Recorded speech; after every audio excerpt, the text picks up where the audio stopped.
ميثا من الاشخاص اللي يفشلون في زواجهم، يعني كل ما يتزوج يفشل. مره ما فيها طب. والله السؤال هذا رهيب.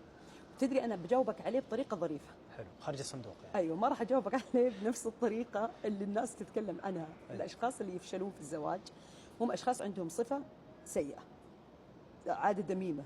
ومشتركين كلهم فيها. عاده مو ذميمه، ذميمه. ايه. ومشتركين فيها. طيب. انهم عندهم قدره على الاقناع. على الاقناع؟ اي والله. يقنع مين؟ تخيل، يكون يقنع نفسه. لا ابى اقول لك كيف. تخيل انهم على الاغلب هذول اللي عندهم قدره على الاقناع، اما انهم يكونون مسوقين، الاشخاص اللي عندهم قدره عاليه على التسويق، القدره عاليه على الاقناع، اصحاب الشركات الكبيره اللي عندهم قدره على ربح الصفقات، اشخاص مثلا عندهم براعه كبيره في انهم يحصلون على اشياء ما يقدر يحصل عليها الاخرين. هذه من الاشياء الطريفه. حتى في هوليود كذا بديت اضيع منك. طيب بقول لك ليش. حتى في هوليود لما يجيبون دائما شخص مسوق بارع في سوق المال ولا في سوق مثلا العقار، ولا دائما يجيبونه فاشل في زواجه. ما لاحظ؟ الا دائما اتحدى تجيب فيلم فيها شخص شاطر في التسويق او في الاقناع، لان مبدا التسويق يقوم على الاقناع. الا بيته منهار. ايوه، الا بيته او حياته الزوجيه منهار. ليش؟ ليش؟ حقول لك ليش. لان اغلب الاشخاص، وطبعا احنا قلنا من البدايه ترى مو لكل قاعده شواذ، احنا ما نعمم ولا نعمم مع المسوقين عشان المسوقين تراهم عشان ما شريحه يزعلون كبيره منا. بس احنا قاعدين نجاوب خارج الصندوق.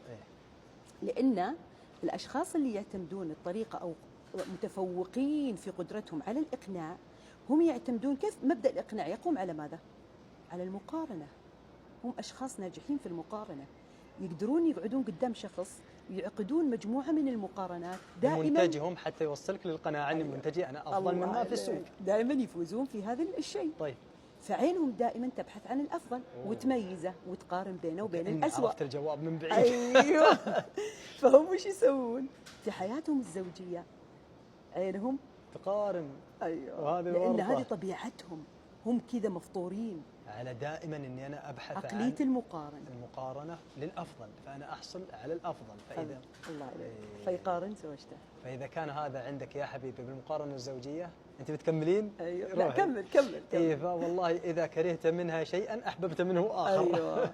فهالمقارنه اللي يطيح فيها الانسان هي من اللي يفشلون في حياتهم؟ الاجابه اللي هم المسوقين. لا، الناجحين، الاشخاص اللي يعتمدون مبدا المقارنه. ابو سعد حطها. معليش انا رحت مسوقين. ابو سعد حطها. لا احنا ضربنا المسوقين كمثال مو بنتم ترى. وفيهم شواذ، يعني في لكل قاعده شواذ، مو بالضروره. احنا ضربنا بالمسوقين الشاطرين اللي يعتمدون على اسلوب المقارنه بشكل مبالغ فيه. لان فطرتهم صالح، هي شيء يمشي في دمه. فعلا لو الواحد فتح مثل الباب. بس الحقيقه السبب الحقيقي تراها قبل ما تتم كلامك، الشخص المقارن يفشل في زواجه. اللي يدخل دائما عيونه تطيح على النقص، ما يعرف يشوف الصورة الكاملة، ما يعرف عينه ما تشوف ما تشكر، عينه ما تروح للشيء الزين، ما يعرف يحمد الله، ما يحس ان ترى للجنسين، للرجل والمرأة. للرجل والمرأة. في قاعدة حلوة، بس كمل كلامك وانا اللي هو هذا هو نفس الكلام. اقول لك حبيبي لا يعني اخي واختي، لا تفتح المجال للمقارنة مع شريك حياتك. صح، لا تفتح ذا المجال. كمل يا مصطفى. القاعدة الحلوة انك دائما اذا غلبت المحاسن اكثر من النصف، يعني مثلا عندك 70% محاسن 30% مساوئ، هذا الانسان معك جيد. نعم.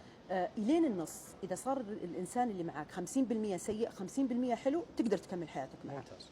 متى تتعب انك ما تقدر تكمل حياتك معه؟ اذا صار السوء اكثر، يعني مثلا سيء 80% كويس 20%، لا هذا يصير صعب انك تعيش معه، ما تقدر.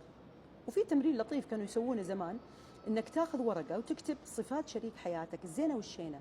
اذا كان دائما الزين اكثر من الشين فامورك تمام، اذا كان الزين مثل الشين هم بعد امورك تمام، اذا زاد الشين فامورك انك المفروض ان انت تاخذ خطوه، بشرط ان ما تكون عينك ما تطيح الا على الشين. طيب انا بضيف شيء بسيط، بس بسيط. اذا كان عنده صفه انه قابل للتحسن، الشخصين ترى هذه ميزه زينه. صحيح.